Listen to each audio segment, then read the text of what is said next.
Vice President Johnson, Mr. Speaker, Mr. Chief Justice, President Eisenhower, Vice President Nixon, President Truman, Reverend clergy, fellow citizens. We observe today not a victory of party, but a celebration of freedom, symbolizing an end as well as a beginning, signifying renewal as well as change. For I have sworn before you and Almighty God the same solemn oath our forebears prescribed nearly a century and 3/4 ago. The world is very different now, for man holds in his mortal hands the power to abolish all forms of human poverty and all forms of human life. And yet the same revolutionary beliefs for which our forebears fought are still at issue around the globe. The belief that the rights of man come not from the generosity of the state, but from the hand of God. We dare not forget today that we are the heirs of that first revolution.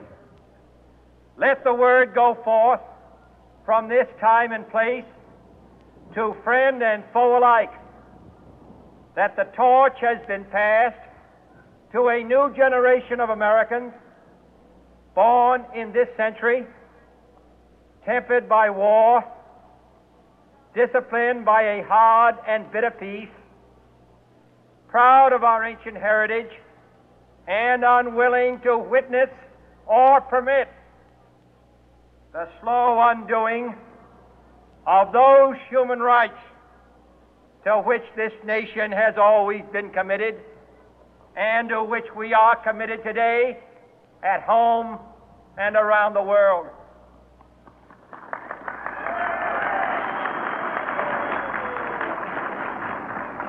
Let every nation know, whether it wishes us well or ill, that we shall pay any price, bear any burden, meet any hardship, support any friend, oppose any foe to assure the survival and the success of liberty.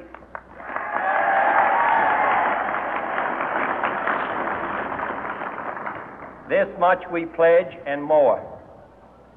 To those old allies whose cultural and spiritual origins we share, we pledge the loyalty of faithful friends. United, there is little we cannot do in a host of cooperative ventures. Divided, there is little we can do, for we dare not meet a powerful challenge at odds and split asunder. To those new states whom we welcome to the ranks of the free, we pledge our word that one form of colonial control shall not have passed away merely to be replaced by a far more iron tyranny.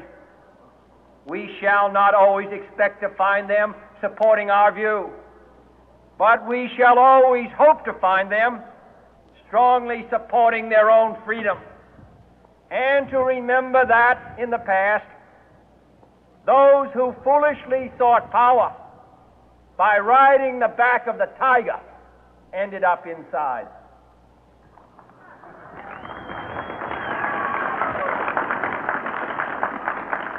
To those people in the huts and villages of half the globe struggling to break the bonds of mass misery, we pledge our best efforts to help them help themselves for whatever period is required, not because the communists may be doing it, not because we seek their votes, but because it is right.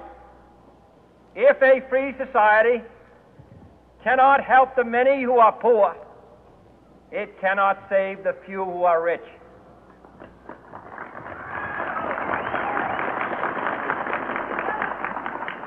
To our sister republics south of our border, we offer a special pledge to convert our good words into good deeds, in a new alliance for progress, to assist free men and free governments in casting off the chains of poverty.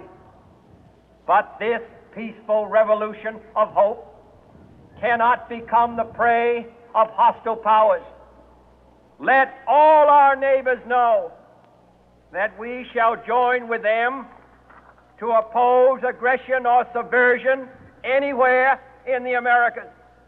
And let every other power know that this hemisphere intends to remain the master of its own house.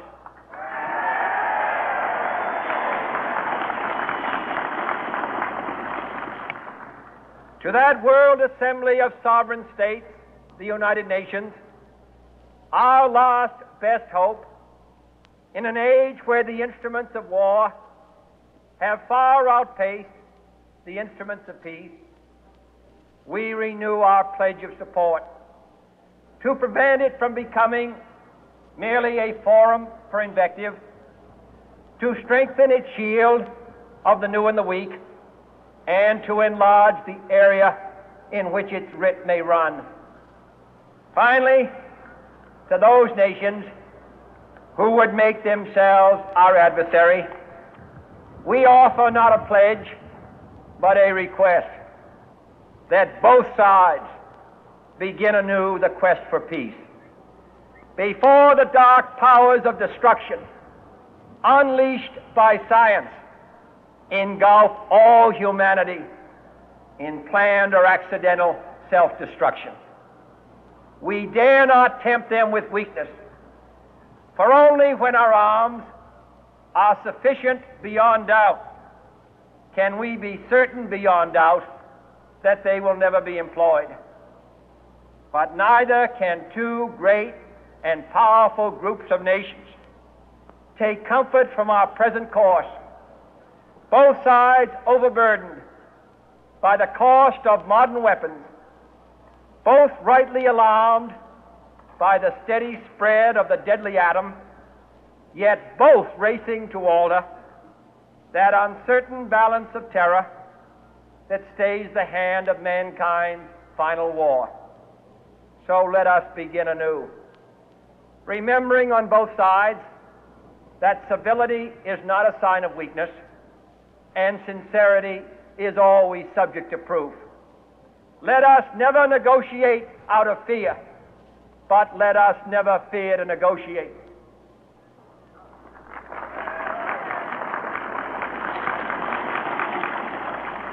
Let both sides explore what problems unite us, instead of belaboring those problems which divide us.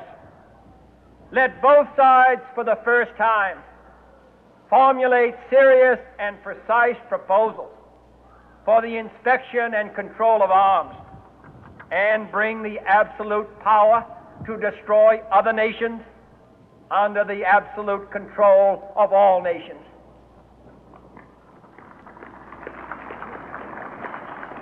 Let both sides seek to invoke the wonders of science instead of its terrors.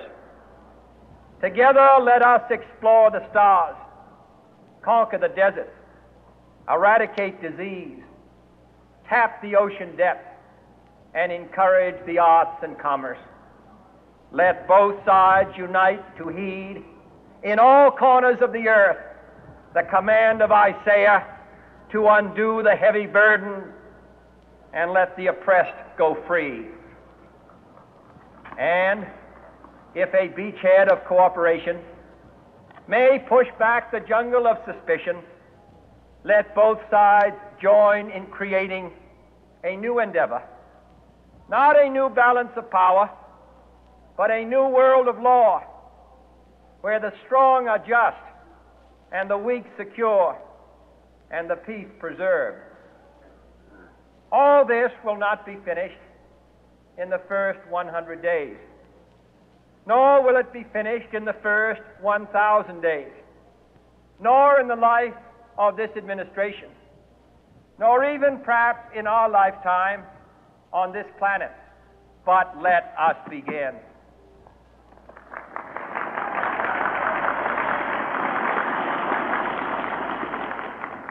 In your hands, my fellow citizens, more than mine, will rest the final success or failure of our course.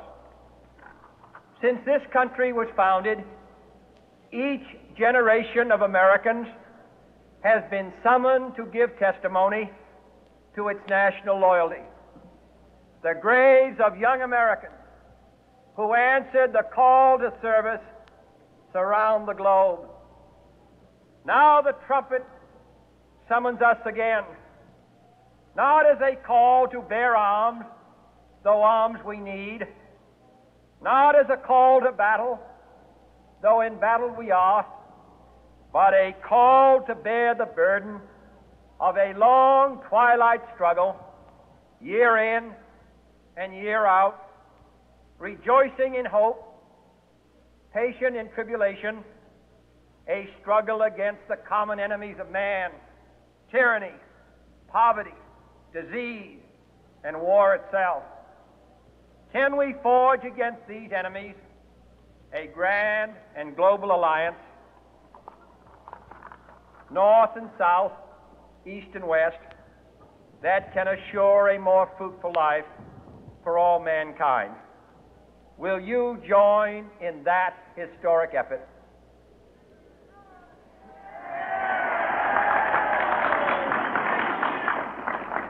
In the long history of the world, only a few generations have been granted the role of defending freedom in its hour of maximum danger. I do not shrink from this responsibility. I welcome it.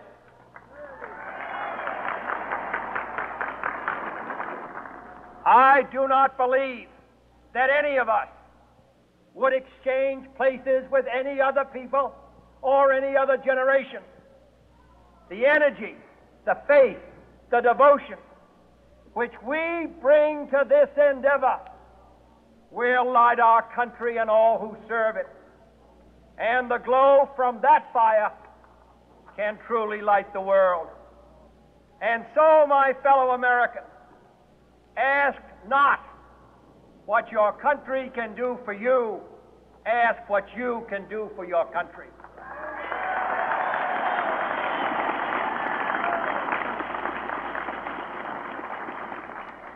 My fellow citizens of the world, ask not what America will do for you, but what together we can do for the freedom of man.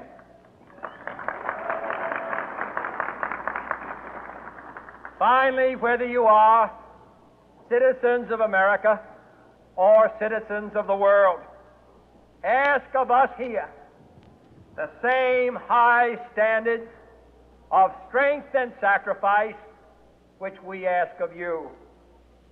With a good conscience, our only sure reward, with history the final judge of our deeds, let us go forth to lead the land we love, asking His blessing and His help, but knowing that here on earth God's work must truly be our own.